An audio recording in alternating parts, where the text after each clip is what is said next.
So today I'm going to talk about a new subject which is kind of depressing, but it's how our monetary system works. Have you ever wondered why the US dollar has much value? I mean, we have an enormous trade deficit, we have huge personal and governmental debt, we don't really produce a whole lot anymore compared to other countries, and yet the dollar retains its value. Well, there are two main reasons for this. One is the tradition of people around the world believing that the dollar is going to retain its value because they don't really see that American society and American industry isn't what it used to be. And so they're still operating on the assumption that we will bounce back, which may be true. But there's another hidden reason why the US dollar retains value, and that is because we force most oil producers around the world to sell only in dollars. Now, at first this may not seem like a big deal, so people have to sell their oil in dollars. But think about it. If you're China and you want to buy oil so that you can run your agriculture so that millions of people don't starve, what do you have to do? You can't go and buy your oil in yuan. You have to buy your oil in dollars. So you have to export goods to the United States in order to get dollars, in order to go to the Middle East and buy your oil.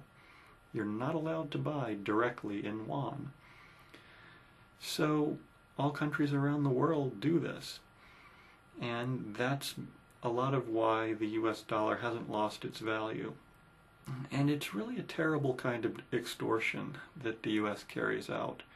I mean, a country like China simply can't buy oil without first selling goods to us. And it's not just China, it's all countries around the world. Now you may say, why does the Middle East agree to do this? Why do they price their oil only in dollars? Well, because if they don't, we will overthrow whatever government refuses to do that. And unfortunately, most Americans don't seem to know how this operates. Most Americans wonder, oh, why did Iran hate us so much? Americans wonder, for example, why does Iran hate us so much? Why did they take over our embassy?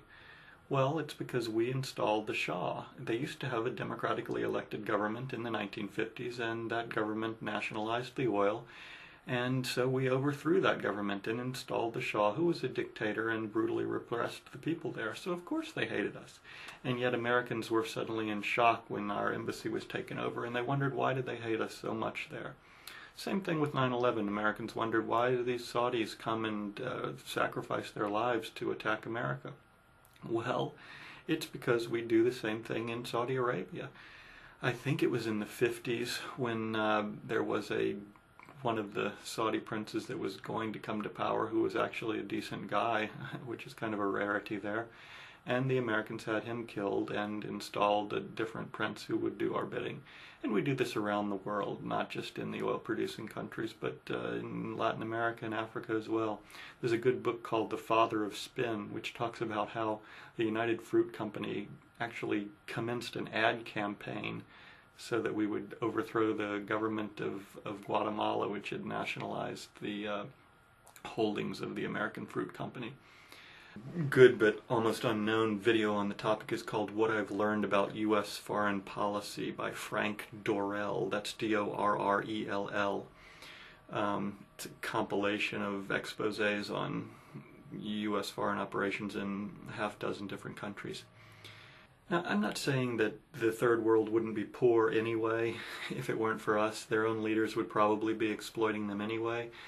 And they'd probably be just as poor. And yes, America and Europe have contributed a lot of useful technology which has helped the third world to a great degree. For example, the Middle East probably wouldn't even be pumping oil at all if it weren't for America. So I'm not saying that America or Europe are completely to blame for problems around the world. And you know, also what America and Europe are doing is far less brutal than other ethnicities and other countries throughout history have done when they had power. So I'm not really saying this just to bash America.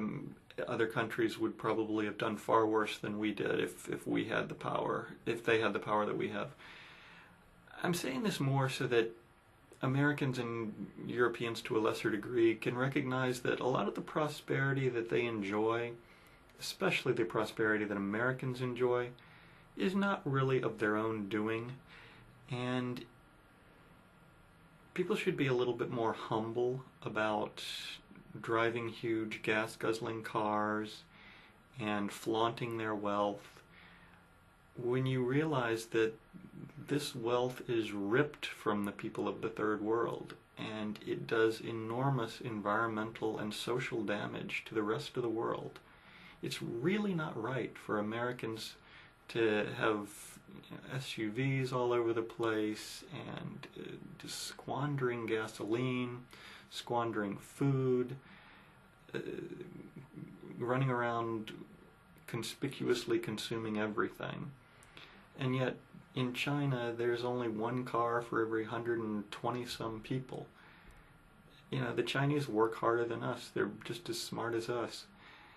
The only reason they're not so rich is partially that they haven't had time yet to acquire wealth, and partially that they're not able to extort us. Instead, we're extorting them by forcing them to support the dollar, by buying oil and raw materials in dollars only. So Americans should really be a little more humble about our wealth and recognize that this probably won't go on forever. We can't continue in a nuclear age to extort and dominate the world forever, and we're already seeing that to a degree in Iraq and Iran. So it's probably a good thing for Americans to recognize that you need to start being a little more personally responsible, save a little bit more, work a little bit harder. Don't be so arrogant and think that you are so brilliant and that's why you have this great lifestyle. Believe me, people in the rest of the world are just as brilliant and just as hardworking as you are. The reason we have this lifestyle, although no one seems to recognize it, is that we basically steal from the rest of the world.